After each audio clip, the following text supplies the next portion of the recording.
Friends, welcome back to my channel. ఈరోజు మీకు ఈ సీరియల్లో ఏం జరిగిందో తెలుసుకోవాలి అనుకుంటున్నారా?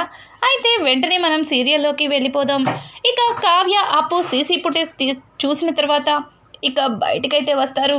అప్పు అయితే ఏంటక్క ఇలా జరిగింది, ఇప్పుడు ఏం చేద్దాం అని అడగడంతో అప్పు నువ్వు వెంటికెళ్ళు, ఏం చేయాలో నాకు బాగా తెలుసు అని చెప్పి ఇక కావ్య అయితే ఇంటికైతే వెళ్తుంది.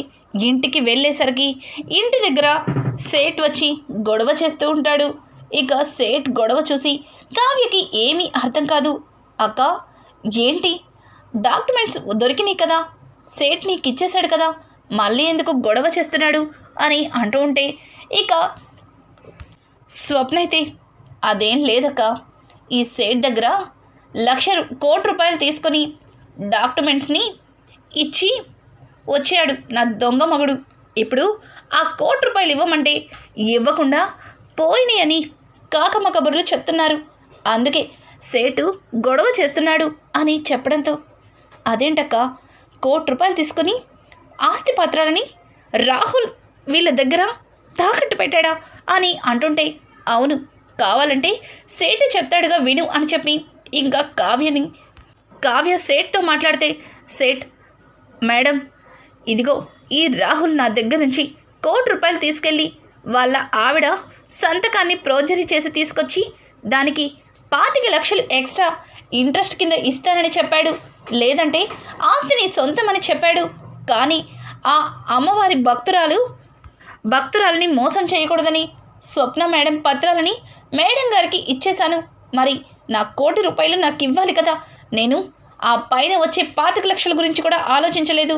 కానీ వీళ్ళు 2 రోజులు గడువిచ్చినా ఇవ్వటం లేదు అని చెప్పడంతో ఇక రాహుల్ అయితే ఏయ్ ఇస్తానని చెప్పాను కదా, ఇలా వచ్చి గొడవ చేస్తే ఇచ్చేస్తానని అనుకుంటున్నావేమో అని ఇక రాహుల్ మాట్లాడుతూ ఉంటే ఇంతలో స్వప్న దగ్గరికి వెళ్ళి కావ్య అక్క ఇదంతా నీ పనే కదా, ఆ డబ్బు నువ్వే దాచిపెట్టుంటావు, ఇచ్చే అక్క, ఎందుకు అనవసరమైన గొడవ అని చెప్పడంతో చూడు కావ్య, వీళ్ళు అందరి ముందు నన్ను ఇరికించాలని చూశారు, మరి అట్లాంటప్పుడు ఆ డబ్బు నేను దొంగిలించడంలో తప్పేముంది?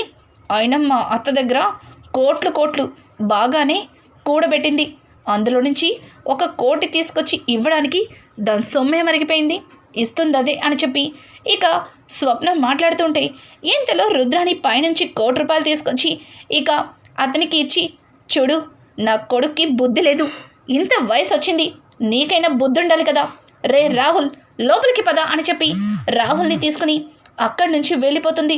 ఇక రాహుల్ అయితే మమ్మీ ఏంటి మమ్మీ, నేను అడిగినప్పుడు ఇవ్వకుండా వాడింటికి వచ్చి నాన్న గొడవ చేస్తే ఇప్పుడిచ్చావు అని అనడంతో నీ పెళ్ళం ఇస్తుందేమో అని ఎదురు చూశాను, కానీ నీ పెళ్ళం నీకేమైనా పర్వాలేదని అది చేతులు దులిపేసుకుందిరా అని చెప్పడంతో ఏంటి మమ్మీ, నా పెళ్ళం ఇస్తుందని ఇంతసేపు వాడితో నన్ను తిట్టించావా, ఇంకా నయ్యం వాడు నన్ను తన్నలేదు, అయినా దాని గురించి అంతా తెలిసి నువ్వు ఇలా చేస్తావని అస్సలు అనుకోలేదు, చూడు ఇంట్లో అందరూ కూడా నన్ను దొంగని చూసినట్టు చూస్తున్నారు అని అంటుంటే రే రాహుల్, నువ్వు ఆనందపడాల్సిన విషయం ఏంటంటే అన్నయ్యలు లేరు, వాళ్ళు లేరు కాబట్టి నేను కూడా నిన్ను వదిలిపెట్టాను, అయినా ఒక దరిద్రాన్ని తీసుకొచ్చి నా నెత్తిన పెట్టావు, అది చూసావుగా శనిగొట్టులాగా ఎలా మెడకి చుట్టుకుందో, ఎంత వదిలించుకోవాలన్నా వదలటం లేదు, ఏంట్రా ఏం చేద్దామని అని అంటుంటే ఏంటి మమ్మీ, నువ్విచ్చిన ప్లానే బిరిసి కొట్టింది, మరి ఇప్పుడు నన్ను అంటావేంటి అని చెప్పి ఇక రాహుల్ రుద్రాణిలు ఇద్దరు కూడా కొద్దిసేపు ఒకరికొకరు వాదించుకుంటారు. ఇక ఇక్కడ చూస్తే కావ్య హడావుడిగా గదిలోకైతే వెళ్తుంది.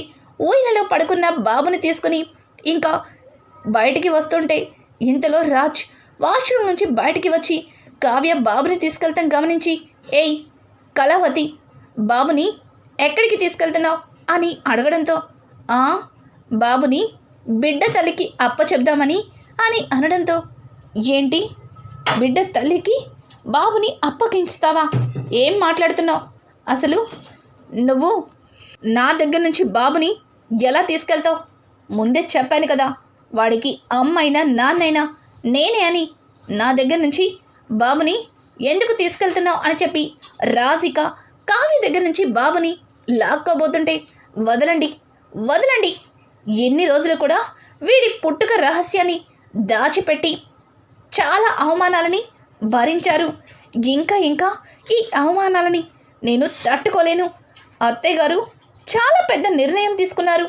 ఆ నిర్ణయం విన్న తర్వాత కూడా మీరింకా ఈ బాబు గురించి, ఈ బాబు తల్లి గురించి నిజం బయట పెట్టడం లేదు. ఇప్పుడే అందరి ముందు నిజాన్ని బయట పెడతాను అని చెప్పి కావ్య ఇక రాజ్ మాటని వినకుండా బరబరా బాబుని తీసుకుని కిందికైతే వెళ్తుంది. ఇక బాబుని చూసిన అపర్ణాదేవి అయితే, ఏంటి బిడ్డని తీసుకొని నువ్వొస్తున్నావు? ఇంట్లో నుంచి వెళ్ళవలసింది వాడితో పాటు నువ్వు కూడా వెళ్ళిపోతానంటే నాకేం అభ్యంతరం లేదు అని చెప్పి అపర్ణ అయితే ఇక కావ్యతో మాట్లాడుతుంటే, చూడండి అత్తయ్య, ఈ ఇంట్లో నుంచి వెళ్ళవలసింది నేను కాదు, ఆయన కాదు, ఈ బాబు తన తల్లి దగ్గరికి. కానీ తన తల్లి మళ్ళీ తిరిగి ఈ ఇంటికి రావాలి కదా అని చెప్పడంతో ఇంతలో పక్కనే ఉన్న ధాన్యలక్ష్మి, అంటే నువ్వు ఇంట్లో నుంచి వెళ్ళిపోతావా? ఆ తల్లి ఇంట్లో అడుగు పెడితే మరి నువ్వెందుకు ఇక్కడ? రాజ్కి ఒక్కరు సరిపోతారు అన్నట్టుగా ఇక ధాన్యలక్ష్మి మాట్లాడుతుంది. ధాన్యలక్ష్మి మాటలకి, చిన్నత్తయ్య కాస్త నేను చెప్పేది వినండి, ఎందుకు ఆవేశపడతారు అని ఇక కావ్య అంటుంటే, కావ్య మాటలు వినకుండా అపర్ణాదేవి, రాజ్ నీకిచ్చిన 2 రోజుల గడువు పూర్తయింది. ఇక ఈ ఇంటి నుంచి నువ్వు వెళ్ళిపోతావా, లేకపోతే ఆ బిడ్డని తన తల్లి దగ్గరికి చేరుస్తావా? ఇదంతా నాకు ఏం జరిగినా నాకు అనవసరం. ముందు బిడ్డ తల్లి గురించైనా నిజం చెప్పు, లేదంటే ఆ బిడ్డని తల్లి దగ్గరకైనా చేర్చు, లేకపోతే నువ్వు ఈ ఇల్లు వదిలి వెళ్ళిపో అని అపర్ణ చెప్పడంతో, మమ్మీ నేను ఈ ఇంట్లో ఉండడం మీకు ఇష్టం లేదు అని నిరభ్యంతరంగా చెప్పారు. నేను నా బిడ్డని తీసుకుని ఈ ఇల్లు వదిలి వెళ్ళిపోతాను అని చెప్పి రాజ్ మాట్లాడుతుంటే, రాజ్ మాటలకి ఇక అపర్ణ అయితే, రే రాజ్, కనీసం ఈ తల్లి ప్రేమని కూడా వద్దనుకుంటున్నావు. నిన్న కాక మొన్నొచ్చిన ఆ బిడ్డే నీకు ఈ కుటుంబం కంటే ఎక్కువైపోయారా? బిడ్డని తీసుకొని ఇల్లు వదిలి వెళ్ళిపోతానని ఒక నిర్ణయం తీసేసుకున్నావు. అసలు ఏం మాట్లాడుతున్నావో అర్థమవుతుందా అని అంటుంటే ఇక రాజ్ ఏం మాట్లాడకుండా మౌనంగా తన గదిలోకి వెళ్ళి తన బ్యాగ్ని తీసుకొని బయటకైతే వస్తుంటాడు. ఇక ఇంతలో కావ్య, మావయ్య గారు, ఇక్కడ ఇంత జరుగుతుంది, మీరు ఇప్పటికైనా నిజం చెప్తారా, లేకపోతే నిజాన్ని నన్నే చెప్పమంటారా అని అడగడంతో, అమ్మ కావ్య, ఏం మాట్లాడుతున్నావు? అంటే మీ మావయ్య గారికి నిజం తెలుసా?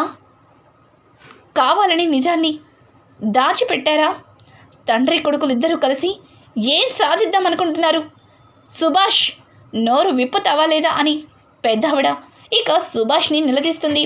సుభాష్, అమ్మా అది అని ఇక సుభాష్ తడబడుతుంటే ఇంతలో అపర్ణ, ఏంటండి ఇదంతా? అంటే మీకు నిజం తెలుసు, కానీ నాతో నిజం చెప్పకుండా దాచిపెట్టారనమాట. మీ కొడుకు తప్పు చేశాడు అంటే దానికి మీ దగ్గర కూడా సమాధానం లేదు.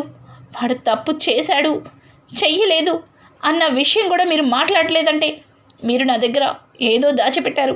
చెప్పండి, ఆ బాబు ఎవరో చెప్పండి, ఆ బాబుకి తల్లి ఎక్కడుందో చెప్పండి, చెప్తారా చెప్పరా అని చెప్పి అపర్ణ గట్టిగా సుభాష్ని అడుగుతుంది. ఇంతలో కావ్య, అత్తయ్య, వాళ్ళెవ్వరు కూడా నిజం చెప్పలేరు కూడా. ఎందుకంటే ఆ బాబు నిజంగానే ఈ దుగ్గిరాళ్ళ వారింటి వారసుడే, మీకు మనవడే అని చెప్పడంతో, ఏయ్ ఏం మాట్లాడుతున్నావు? అంటే రాజ్ నిజంగానే తప్పు చేశాడనా? ఆ బిడ్డ నిజంగానే రాజ్కి పుట్టిన బిడ్డేనా అని అడగడంతో, లేదత్తయ్య, లేదు, ఆ బాబుకి ఆయనకి ఏ సంబంధం లేదు. అసలు ఆ బిడ్డ ఆయన బిడ్డే కాదు. కానీ ఈ బిడ్డ మాత్రం ఈ దుగ్గిరాల వారింటి వారసుడే. ఈ బిడ్డ మీకు మనవడే అని చెప్పడంతో పిచ్చి పిచ్చిగా ఉందా? ఇష్టం వచ్చినట్లు మాట్లాడుతున్నావు. ఆ బిడ్డకి రాజ్కి సంబంధం లేనప్పుడు ఆ బిడ్డ ఈ ఇంటి వారసుడెలా అవుతాడు? నాకు మనవడెలా అవుతాడు? ఊరుకుంటుంటే ఇష్టం వచ్చినట్లు మాట్లాడుతున్నావు అని అంటుంటే ఇక కావ్య అయితే లేదత్తయ్య, లేదు, నేను అబద్ధం చెప్పడం లేదు, నిజమే చెప్తున్నాను. ఆ బాబు ఎవరో కాదు, ఇన్ని రోజుల నుంచి మీ అందరి దగ్గర ఆయన దాచిపెట్టిన నిజం ఇంకేమీ కాదు. ఆయన ఏ తప్పు చేయలేదు. ఆయన శ్రీరామచంద్రుడు, నిప్పు లాంటి మనిషి. అట్లాంటి వ్యక్తి ఈ బాబుని తీసుకొచ్చి తన కొడుకు అని చెప్తే మీరు ఎలా నమ్మారు? ఆయనది మీ పెంపకం, కానీ ఆ బిడ్డ మీ ఇంటి వారసుడు అని ఎందుకన్నానంటే మీ అమ్మాయి, అదే అత్తయ్య, మీ కూతురు అరుంధతి బిడ్డ, అరుంధతికి పుట్టిన కొడుకు అని చెప్పడంతో ఒక్కసారిగా అపర్ణ కోపంగా అక్కడే ఉన్న ఫ్లవర్ వాజ్ని విసురు కొట్టి ఇంకొక్కసారి ఆ దాన్ని నా కూతురు అన్నావంటే ఊరుకునేది లేదు. అది చచ్చి 4 ఏళ్ళు అవుతుంది. ఇప్పుడు కొత్తగా ఒక బిడ్డని తీసుకొచ్చి నాకు మనవణ్ణి చేయాలని చూస్తే ఊరుకునేదే లేదు. దాని గురించి ఇక్కడ ప్రస్తావన తీసుకురావద్దు. రాజ్, నీకంతా తెలుసు. మరి దాని బిడ్డని తీసుకొచ్చి ఈ ఇంట్లో నీ కొడుకుగా పరిచయం చేశావంటే ఏంటి నీ ఉద్దేశం? ఏంటండి, ఇంత పెద్ద నిజాన్ని దాచిపెట్టి వాడు మీరు కలిసి నాటకాలాడుతున్నారా అని ఇక అపర్ణ అయితే చాలా ఎమోషనల్ అయిపోయి వాళ్ళిద్దరినీ గట్టిగా అరుస్తుంది. కావ్యకైతే అసలు నోటి నుంచి మాట రాకుండా ఇంకా గట్టిగా వార్నింగ్ ఇస్తుంది. కావ్య, అత్తయ్యగారు, కాస్త నేను చెప్పేది వినండి. మీరు మిమ్మల్ని వద్దనుకొని, మీరు మిమ్మల్ని కాదు అని ప్రేమించి పెళ్లి చేసుకున్నందుకు తన భర్తతో సంతోషంగా ఉంది. కానీ ఆ దేవుడికి కూడా తన మీద మీకులాగానే కోపం వచ్చింది. అందుకే అంతలాగా ప్రేమించిన వ్యక్తి తన నుంచి దూరం అయిపోయాడు. ఒక్క క్షణం తను ఎంతో ప్రాణానికి ప్రాణంగా ప్రేమించిన భర్త దూరం అయిపోయి ఒక విధంగా మీ కూతురు అరుంధతి పిచ్చిదైపోయింది. ఆ పిచ్చిదాన్ని హాస్పిటల్లో జాయిన్ చేసి ఒక ఆయమ్మని పెట్టి జాగ్రత్తగా చూసుకున్నారు. ఇక తనకు కూడా తెలీదు కడుపుతో ఉంది అన్న సంగతి. ఆ తల్లిని జాగ్రత్తగా చూసుకొని ఒక తల్లిలాగా పురుడు పోసి అన్న స్థానంలో ఉండి ఆ చెల్లెల్ని కంటికి రెప్పలా కాపాడుకున్నారు. ఆ చెల్లెలి కొడుకుని తీసుకొచ్చి తన బిడ్డగా అందరికీ పరిచయం చేశాడు. ఎంతమంది ఎన్ని మాటలన్నా సరే ఒక్క మాట కూడా మాట్లాడకుండా ఇక తన వారసత్వాన్ని కూడా వదులుకోవడానికి సిద్ధపడ్డారు అని చెప్పడంతో ఒక్కసారిగా ఇంట్లో అందరూ కూడా ఏంటి, ఆ బాబు మా అరుంధతి కొడుక అని చెప్పి ఒక్కసారిగా ఇంట్లో అందరూ కూడా చాలా ఎమోషనల్ అవుతారు.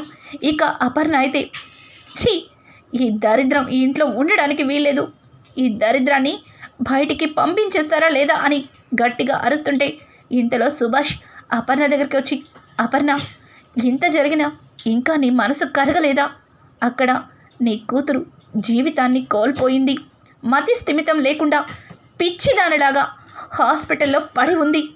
ఇంకా దాని మీద పగ పెంచుకొని ఏం సాధిద్దాం అనుకుంటున్నావు అపర్ణ అని చెప్పి సుభాష్ కూడా ఇక అపర్ణని గట్టిగా మాట్లాడతాడు. ఇక అపర్ణ అందరూ చెప్పిన మాటలకి ఎమోషనల్ అయ్యి బాబుని దగ్గరికి తీసుకుంటుంది. ఇక బాబుని ఎత్తుకొని ఎక్కడ నా కూతురు అని అడగడంతో రాజ్ కూడా చాలా సంతోషిస్తాడు. ఇంకా ఇంట్లో అందరినీ కలిపిన కావ్యని చూసి రాజ్ చాలా ప్రేమగా కావ్యని హక్ చేసుకుంటాడు. ఇక ఈ విధంగా కావ్య, రాజ్ ఇద్దరు కూడా ఒక్కటవుతారు.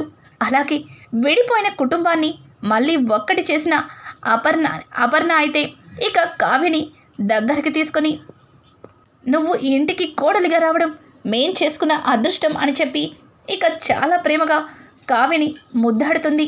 రానున్న ఎపిసోడ్స్ మరింత ఇంట్రెస్టింగ్గా మారబోతున్నాయి.